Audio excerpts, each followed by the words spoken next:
Bonjour à toutes et à tous. Bienvenue dans ce nouvel épisode de Astuces Pro avec Capo. Aujourd'hui, nous allons parler d'un sujet qui intéresse beaucoup de monde.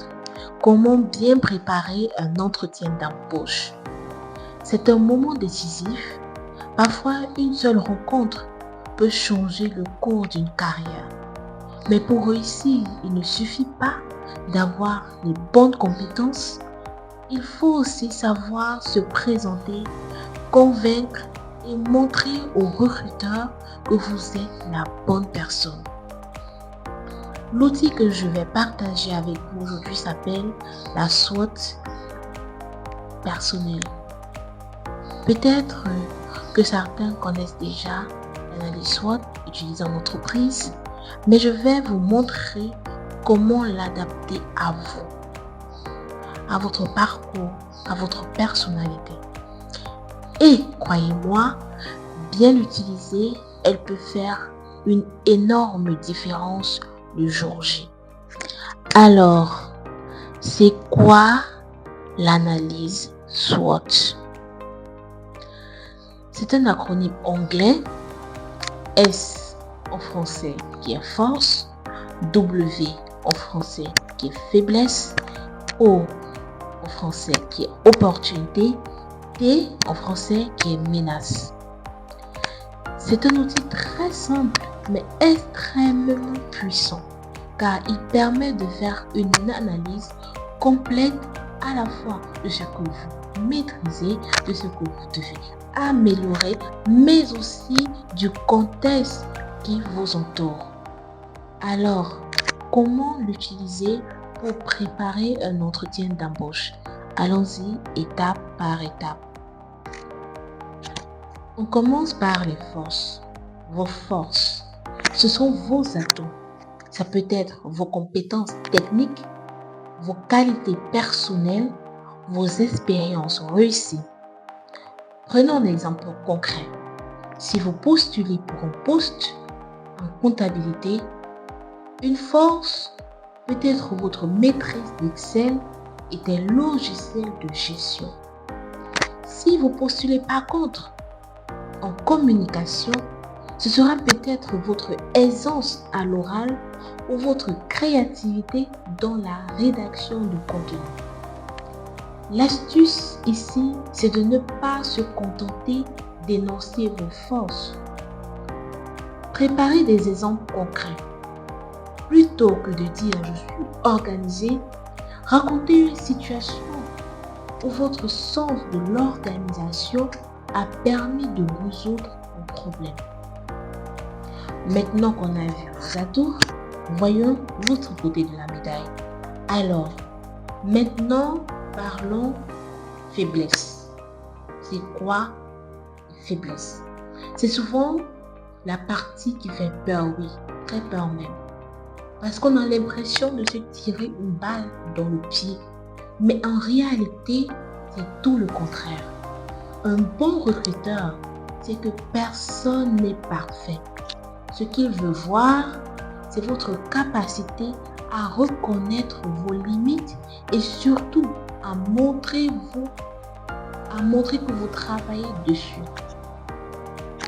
Prenons un exemple simple. Vous pourriez dire, j'ai tendance à stresser quand je prends la parole en public, mais pour y remédier, j'ai suivi une formation en communication et je m'entraîne régulièrement. Le résultat, simple. Au lieu de paraître faible, vous montrez que vous êtes conscient de vous-même et proactif. Maintenant qu'on a vu vos points forts et vos points faibles, intéressons-nous à l'environnement autour de vous. Les opportunités. Ce sont toutes les chances que vous pouvez saisir grâce au poste.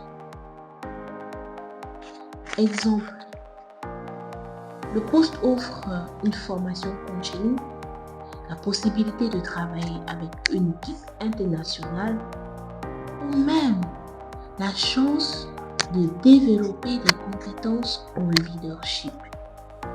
L'astuce ici, c'est de montrer aux recruteurs que vous voyez le poste non pas seulement comme un salaire, mais comme une opportunité de croissance et d'évolution.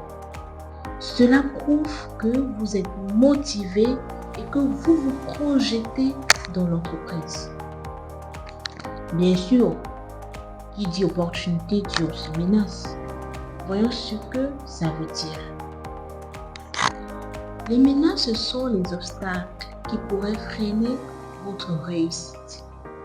Ça peut être la concurrence très forte sur le poste, le manque d'expérience dans un domaine précis ou le manque d'expérience dans le domaine que vous voulez postuler, ou encore des contraintes personnelles comme la distance, les horaires, etc.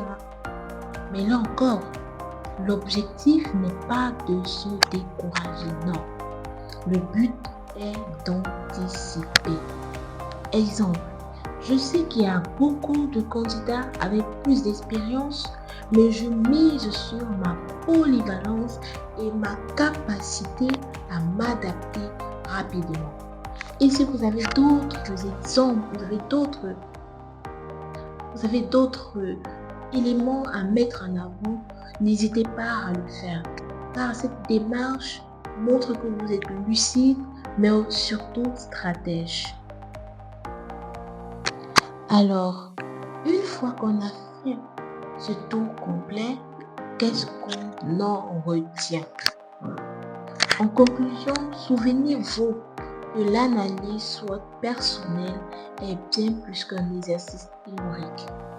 C'est un moyen de mieux vous connaître, de gagner en confiance et de vous préparer avec clarté et authenticité lors de votre entretien.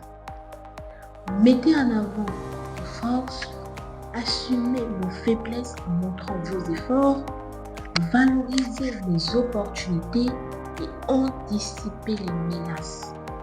Avec cette préparation, vous ne serez pas seulement un candidat, vous deviendrez le candidat que le recruteur attend. Merci d'avoir suivi cet épisode d'Astuces Pro avec Capo. Continuez à persévérer, à croire en vous et souvenez-vous, chaque entretien est une opportunité de grandir. À très bientôt pour un nouvel épisode.